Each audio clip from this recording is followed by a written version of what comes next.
Maligayang pagbabalik sa Rai Movie Recaps.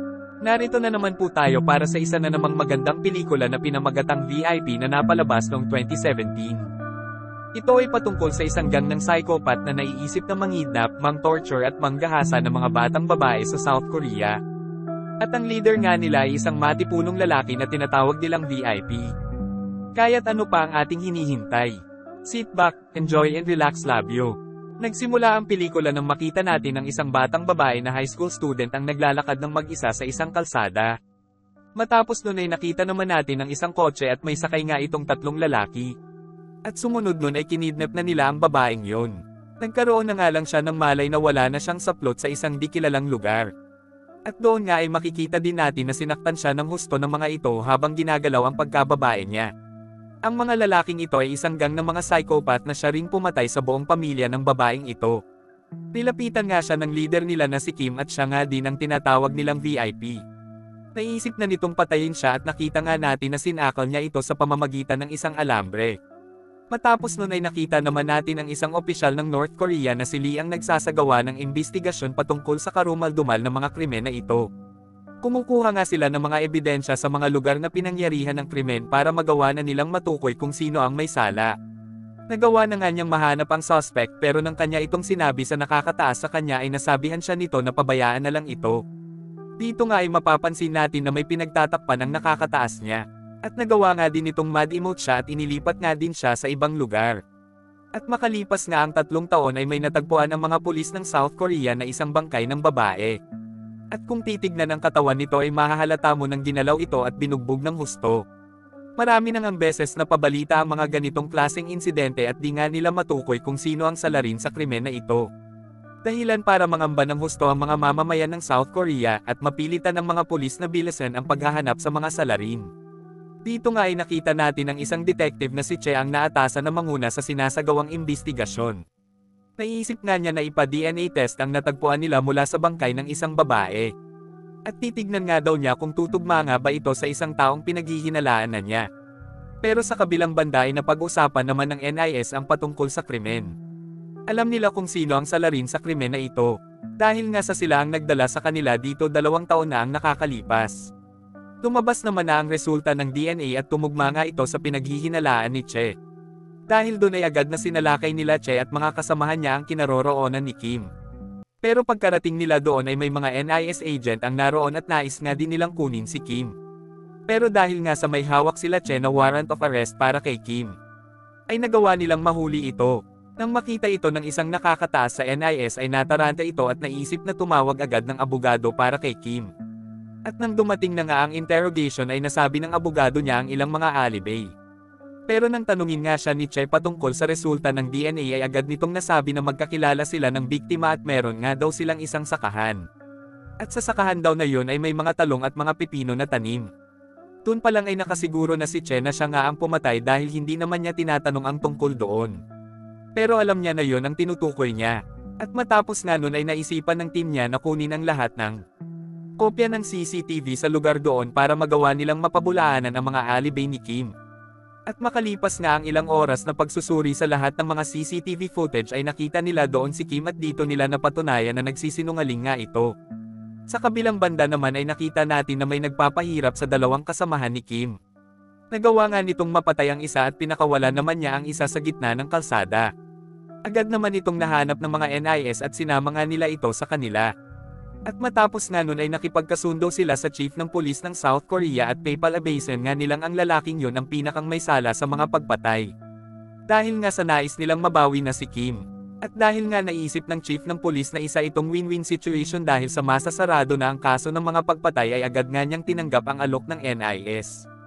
Doon nga ay dinala ng NIS ang isang kasamahan ni Kim kay Che at di nga siya sang-ayon doon.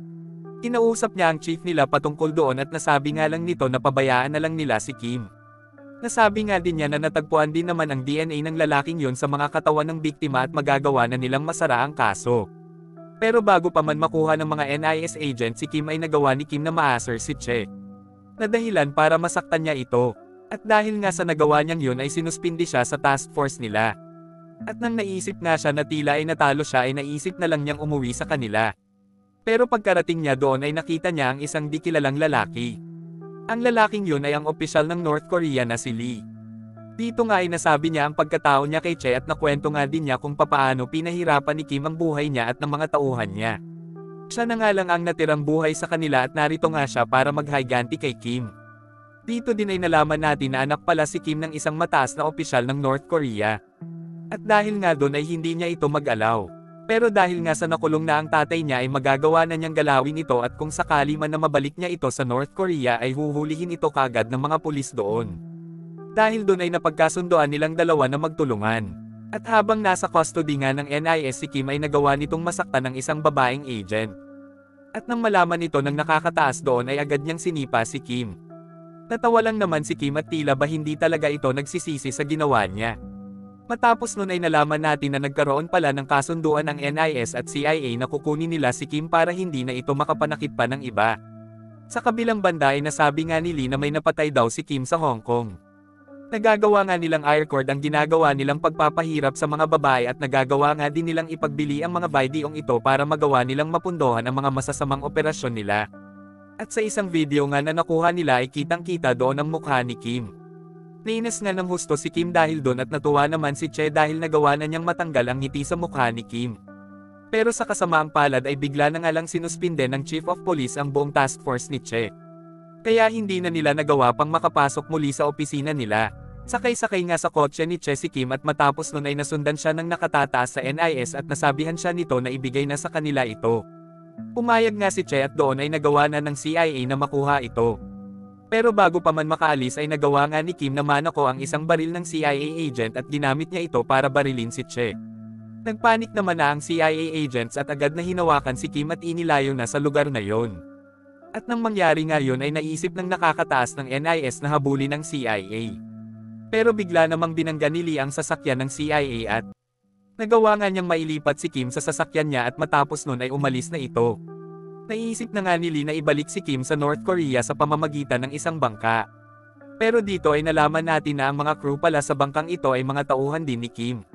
Hindi nga alam ni Lee na nakabalik na sa kapangyarihan ang ama ni Kim. Doon nga ay nakita natin na pinatay nila si Kim at tinapon ang katawan nito sa gitna ng karagatan. Nalaman na nga ng isang nakakataas ng NIS ang nangyari at yun ay si Park.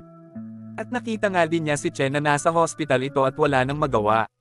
Makalipas ang 5 taon ay nakita natin si Park na tinanggap na ng CIA. Dito nga ay nalaman natin na binitay na ang tatay ni Kim. At dahil doon ay wala ng mga maimpluwensyang tao ang magpoprotekta kay Kim. Nabigay nga ng CIA ang lokasyon kung nasaan si Kim at binigyan siya nito ng isang baril para gamitin niya sa pagpatay ng mga tauhan ni Kim. Pinasok na nga niya ang lugar at nakita natin na isa-isa niyang pinatay ang lahat ng mga tauhan ni Kim. At sa huling eksena nga ay nang mahanap na niya ang psychopath na si Kim ay imbis na dalhin ito sa CIA ng buhay ay naisip niyang binaril ito sa ari. At naisip nga niyang pahirapan siya ng husto bago niya ito barilin sa loob ng bunganga niya.